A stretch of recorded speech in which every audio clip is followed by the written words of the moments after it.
Hi there. Thank you for joining me for a brief overview of the factors of production. What we'll be doing here over the course of the next few minutes is I'll explain really what the factors of production, what they are, what their significance is, and I'll also review the four elements of the factors of production, basically being inputs that businesses use to produce something else, typically goods and or services. So we use these resources, if you will, for the purpose of turning something into a particular product or maybe even a service. So let's start by going over what the factors of production are. The factors of production really are four inputs or elements that businesses use to accomplish certain objectives or to achieve certain objectives. So we're taking certain elements and we're turning those elements into a finished product, which is hopefully going to provide some type of value for consumers. We all know that businesses, of course, exist and operate for the purpose of providing value, and those businesses that fail to provide value aren't going to be operating very long. So let me go ahead and identify what each of the four elements are. I'm going to draw out here a quick table so we can list the four, and I can put a couple of different characteristics for each of the factors of production.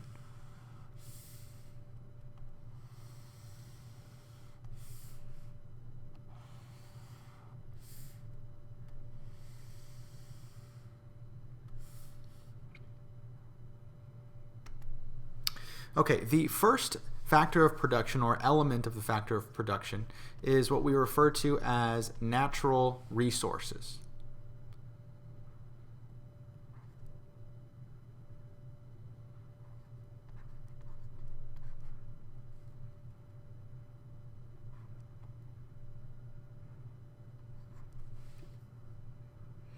And natural resources include things that exist in what we refer to as a natural state, meaning that they haven't been manipulated or changed in any way, shape, or form.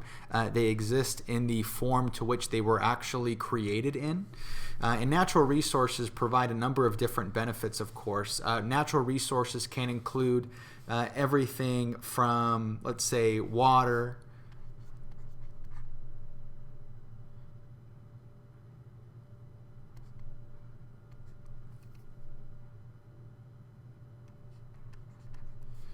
to wind, even land, and several other things can serve as natural resources. And so obviously these things provide businesses with certain opportunities. We have certain areas of the world that are blessed with certain types of natural resources that allow them to do certain things. And what we'll also find is that countries that have an abundance of a particular factor of production usually produce businesses that specialize in that particular area. For example, in the Middle East, they have an abundance of oil. And obviously, oil companies tend to surface in that particular area because that is the factor of production that they have most predominantly. Now, one of the things I should have mentioned before is that businesses generally thrive when each of the factors of production is present to varying degrees. And so if you have a certain country that possesses all of these, like the United States, for example, that is very conducive to business. In countries where only one or two exist, that really is not going to provide a great deal of growth, and there's going to be quite a bit of struggling for businesses to be successful in those types of environments, of course. Now, continuing with the factors of production, the next one that we have here is what we refer to as capital. And capital includes a number of different things, includes everything from machinery,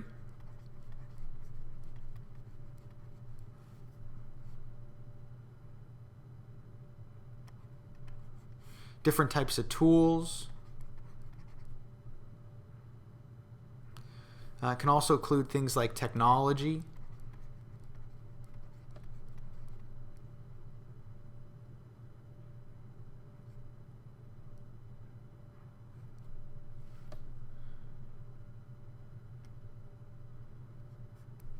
And several other different things here. But capital, in its essence here, allows businesses to be more productive and to be really more efficient with what they're actually doing. It allows them to take advantage of technology and take advantage of machinery and all these other different things for the purpose of producing different types of goods and services. And so these are extremely important. One of the things I didn't identify here that's very important also is financial capital, which I think should be inferred based upon the term capital. But obviously having the resources, the financial resources necessary to put forth into the business is extremely important as well. And obviously it's going to be very conducive for businesses thriving in that particular environment. The third factor of production are what we refer to as human resources.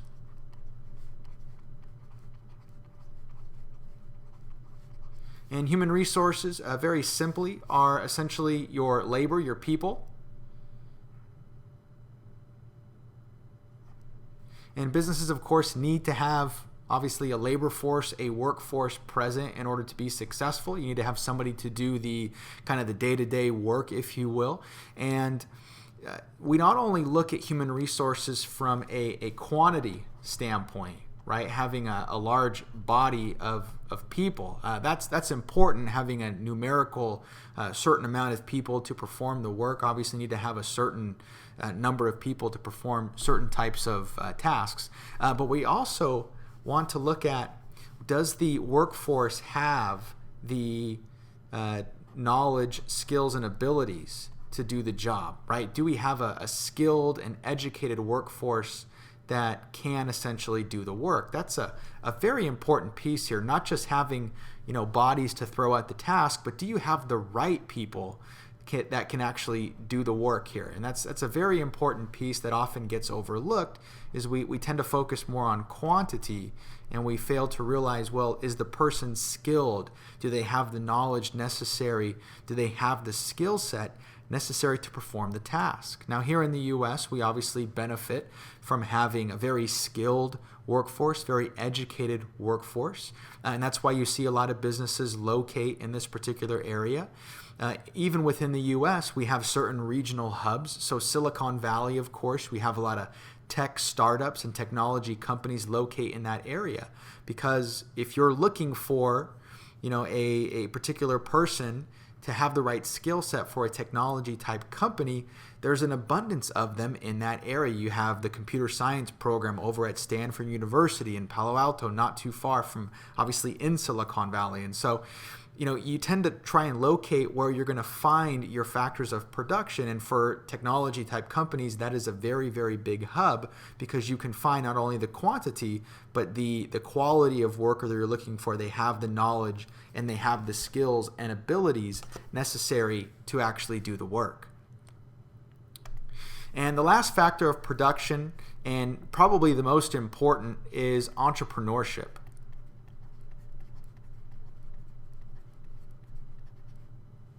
Entrepreneurship, of course, or entrepreneurs more specifically, are the individuals that are going to be taking the risk associated with starting a new business. And there's obviously some inherent risk associated with starting a particular company, but there also is a great deal of reward in the form of profit. Obviously, being able to keep the profit that you generate is a very enticing motivation towards many people, and why many people choose to start their own companies and start their own ventures, for this motivation and this incentive of obtaining those profits. So entrepreneurship, if you really drill down all of the different economies in the countries and why some thrive and some don't, you can usually delineate entrepreneurship or determine that entrepreneurship is the missing piece to why many countries are not successful. They may have the natural resources, they may have the human resources, they may have the capital, but entrepreneurship is often missing. And in large part, what needs to be present for entrepreneurship to thrive is the incentive of profits. Without the incentive of profits, if I'm going to take on a great deal of risk, but I'm not going to be able to incur or reap the benefits of the risk that I incur, then I'm not going to be inclined to put myself out there. That simply is not going to happen. You're not going to have a great deal of entrepreneurship in environments to which you don't reward people for taking risks. And that needs to be present. Profits need to be present. You have to be able to reward people for taking those risks. For example, in a communistic type country, which we'll review later on, the important part in a communist type culture is that the government decides ultimately, what industries are going to be present and going to thrive, and who's going to work where, and all those different types of things, and typically rewards people in accordance for what they need, not based upon what they actually earn in terms of profit. And so you think about it from an entrepreneurial standpoint. If you were in that environment, would you be encouraged to take risk if you were going to produce something, but you were only going to get in return in accordance to what you actually needed, not what you actually work for? It's not much of an incentive.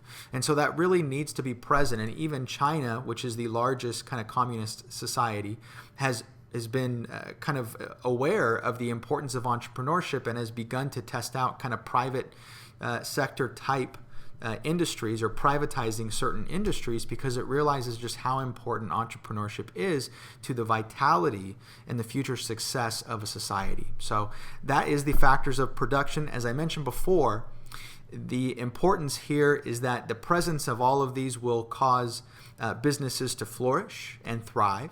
And obviously, if you remove certain factors of production, that limits a business's ability to operate and be sustainable.